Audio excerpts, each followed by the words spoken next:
de Dieu au cas où la mission est menacée. Quelle est la part de Dieu au cas où la mission est menacée?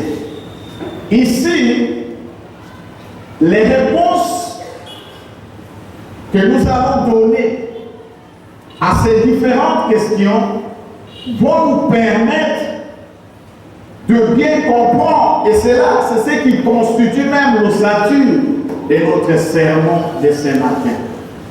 Alors, allons-y d'abord répondre à la première question. Parce que c'est l'ennemi qui cherche à arrêter la mission de Dieu. Mais on dit qu'il utilise les moyens. Quels sont les moyens de l'ennemi? Bien-aimé, dans les cas d'espèce, l'ennemi utilise la persécution pour contrer la mission. C'est-à-dire, il utilise les traitements injustes ou les mauvais traitements qui vont infliger à ceux-là qui s'engagent ou qui s'engageront à la mission. C'est ainsi que Dieu veut nous parler de ces choses pour que nous puissions, nous, qui sommes engagés à ce processus, nous puissions en tout cas être prudents des tactes de l'ennemi. C'est ce que fit Hérode. Hérode, ici, vraiment, c'est l'image de Satan. C'est quelqu'un que Satan a utilisé pour mettre fin à la mission.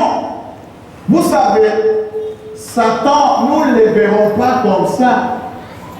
Mais Satan, l'ennemi de Dieu, il a ses agents. Il peut avoir ses agents, même au milieu de nous.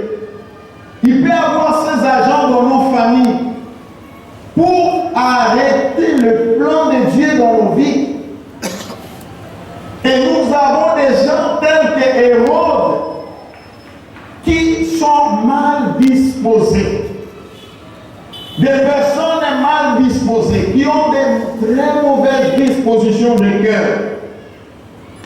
Hérode s'est mis à maltraiter quelques membres influents de l'Église. Comme je disais, dans le but de décourager l'Église à faire la mission. Il fit mourir par l'épée Jacques. Voyez, quand nous lisons Actes des Apôtres, chapitre 12, à partir du premier verset au verset 4, vers le même temps, le roi Hérode s'est mis à maltraiter quelques membres de l'Église et fit mourir par l'épée Jacques, frère de Jean. Voyant que cela était agréable aux yeux des Juifs, il fit encore arrêter Pierre. C'était pendant le jour des pains sans levain. Voyez, bien-aimé, pour ce temps, comme il avait mis à mort Jacques, il a dit que les gens étaient contents. Le juif était content parce qu'il ne voulait pas entendre parler de cette nouvelle doctrine qui annonce une personne du nom de Jésus, le qualifiant du Messie, le roi. Alors les Juifs n'étaient pas contents de voir ces gens continuer avec cette mission. Mais Hérode, comme il était politicien, il veut l'appui populaire, il veut la volonté de la population, c'est-à-dire la volonté des Juifs, abolit Jacques. Mais comme cela ne suffisait pas, il fallait maintenant cibler l'agent moteur de la mission. Celui-là qui était même comme l'apôtre principal. Il faut arrêter net la mission. Bien-aimés, voilà pourquoi pendant ce temps, frère, où nous avons décrété la mission, il faut prier priez pour le pasteur. Priez beaucoup pour votre pasteur. Priez beaucoup pour ceux-là qui soutiennent, qui sont autour du pasteur. Priez beaucoup pour tous ces jeunes gens qui travaillent, qui sont engagés à la mission. Parce que l'ennemi, aujourd'hui l'ennemi a changé de stratégie. Peut-être que pour Hérode, il fallait décapiter. Mais aujourd'hui, ce n'est pas peut-être décapiter, mais on peut les atteindre par une mort spirituelle. La mort spirituelle. Et la mort spirituelle vient du péché. L'ennemi peut envoyer ses agents pour venir tenter les serviteurs de Dieu. Ses agents pour venir séduire les hommes de Dieu.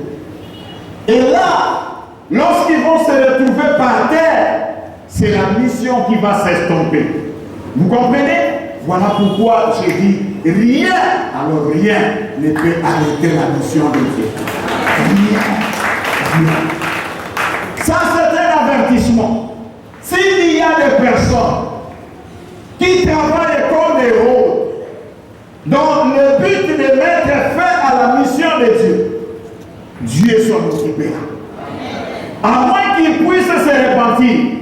Si tu es là ce matin, frère, et tu entends cette parole, tu es l'agent de l'ennemi pour chercher à mettre un frein à l'œuvre de Dieu.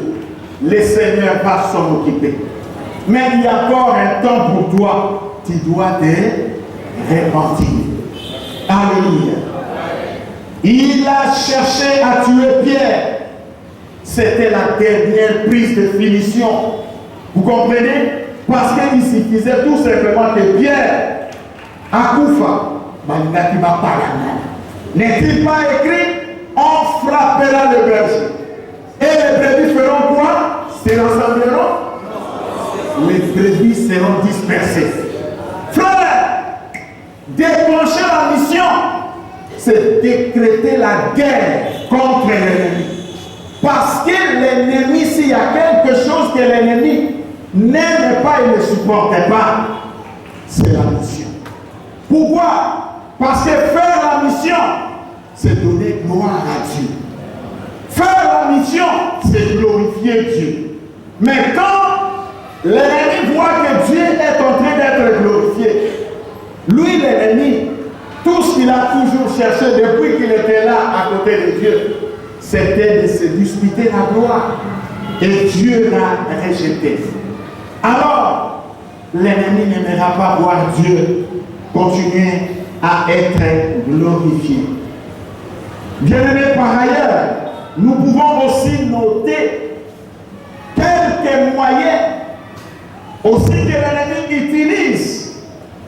C'est le cas des tumultes. Lorsque vous lirez Actes des Apôtres, même dans vos maisons, chapitre 4, les versets 25 à 27, vous allez voir tout ce que je vais énumérer ici. Tumulte parmi les nations. C'est-à-dire quoi? Des ordres. Vous voyez? Des bruits. Quand peut-être je suis en train de prêcher comme ça, quand on parle de tumulte, c'est-à-dire il y a des gens qui peuvent faire des bruits pour déranger les autres et ne pas entendre ce que je dis. Et il peut y avoir des semaines de troubles au milieu de l'Église. Le Seigneur vous met en garde parce que rien ne peut arrêter la mission de Dieu. Aujourd'hui, l'Église de Dieu est en paix et l'Église croit dans la grâce. Mais si il y a quelqu'un qui vient avec un esprit de désordre, de tumulte, Dieu s'en occupera. De vaines pensées parmi les peuples, de vaines pensées, c'est-à-dire des pensées sans valeur, des pensées qui n'ont pas de sens, des pensées qui n'ont pas de soubassement dans la parole de Dieu. À l'église de Dieu, quand nous venons, nous devons venir avec des pensées saines. Toujours il y a la makanisi malam, mais ce qu'il y a la makanisi amabe. Yobe osa lokola Hérode.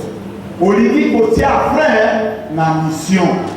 Panguisa makanisi na yo. Panguisa bongo na yo. Tika ete makanisi ezala makanisi ya malade. Makanisi ya bana na nzambe. Il y a des gens comme ça même à l'église. Il est là. Il a des mauvaises pensées. Azo kanisa kaka mabe. Ndengeni nyasala po abebisa musala na nzambe. De soulèvement des autorités. Dans ces cas-là, pendant ce temps-là, les autorités s'étaient soulevées pour mettre fin. Pourquoi? Parce que les autorités voyaient que, en tout cas, leur position sociale était menacée. Ils connaissaient le seul roi qui régnait, le roi de Rome, l'empereur de Rome, celui qui régnait. Mais vous venez de leur parler de notre roi.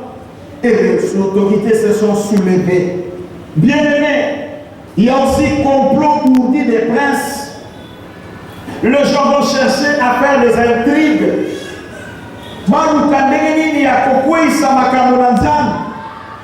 Il y a la jalousie, la coalition Hérode de Pilate. Vous verrez que Hérode et Pilate, à un moment donné, ils ne s'entendaient pas. Mais pour besoin de la cause, ils vont se rallier. Vous voyez, tout simplement pour la cause à la mabé. Non, frère, de mauvaises coalitions. Ici, si nous pouvons coaliser, c'est pour la seule cause de Jésus-Christ. Pour la seule cause de Jésus-Christ. Mais il y a aussi la jalousie des religieux. D'abord, l'année de la grande mission. Pensez-vous qu'on va vous laisser calme par des religieux? Les religieux, ceux-là qui prétendent parler de Dieu ou qui prétendent faire de la religion, alors que ces gens travaillent pour leur propre compte. Ils ne servent pas Dieu. C'est le cas de ces religieux, le cas des sacrificateurs, le cas des souverains sacrificateurs, le cas des pharisiens, des sadducéens, qui parlaient de Dieu, qui avaient la loi, mais qui cherchaient à faire mourir les gens et qui ont même donné la mort au Seigneur Jésus-Christ. Mais ils étaient pour qui? Ils travaillaient pour qui?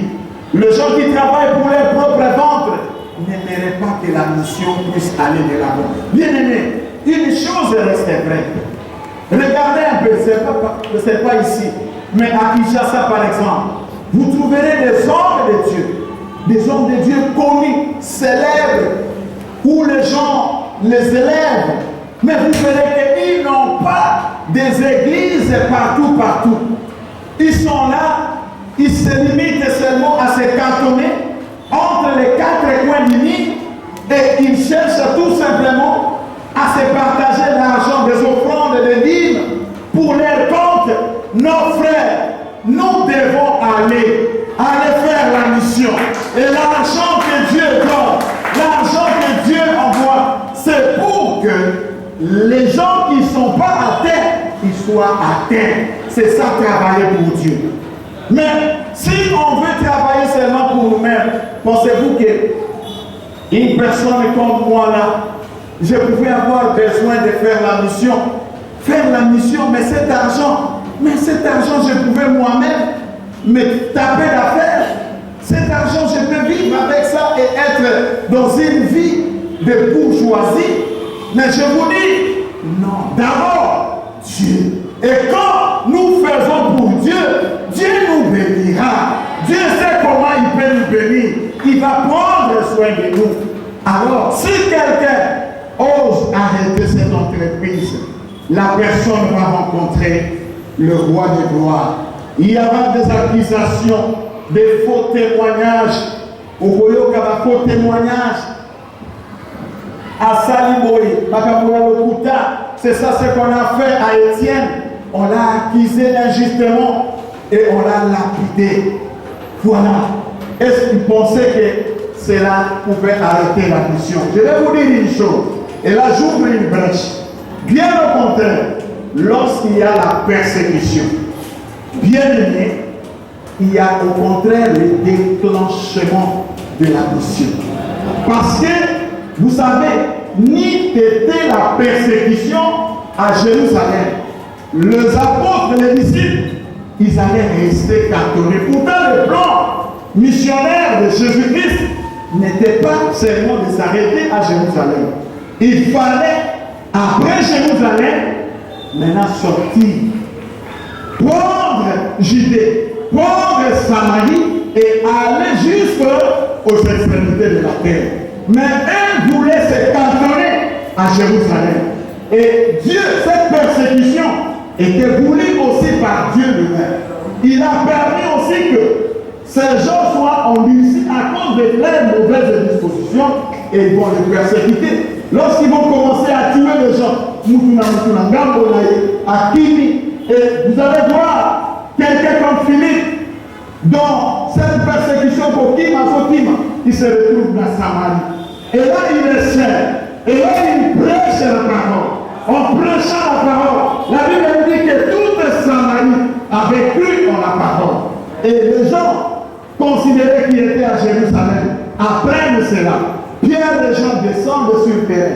Et là, la mission est établie. Bien aimé, je vais vous dire ceci. Enfants de Dieu, enfants de la mort, ne craignez pas la persécution. Bien au contraire, la persécution va encore vous propulser d'aller de loin dans la mission de Dieu. Dans la mission de Dieu. Ça, ce sont les méthodes qu'il peut utiliser. Des agitations. À l'église de Dieu, il peut y avoir des agitateurs. Des gens qui s'agitent sans cause. Et des gens qui cherchent à poursuivre les autres inutilement.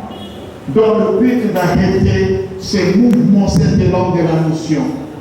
La recherche des intérêts égoïstes et personnels. Quand les gens ne voient que leurs propres intérêts, ils sont tentés aussi de freiner la mission. Non, mes frères, ce que Dieu nous donne, d'abord c'est pour nous, et ensuite c'est pour lui. Mais si on veut s'accaparer de tout ça, alors Dieu verra que tu constitues un frère pour la mission et il est capable de te ravir même le peu qu'il t'a donné. Il y a un bien-aimé qui nous a prêché la nuit ici. Il dit même le peu, on peut t'arracher le peu que tu as. Et on va donner à celui qui a beaucoup. Celui qui a beaucoup, c'est celui qui s'est fructifié pour la mission. Celui-là qui a ça, mais il met ça à la disposition de Dieu. Les intérêts égoïstes. Peut-être que quand tu fais cela, tu ne sais pas que tu es en train de freiner la mission de Dieu.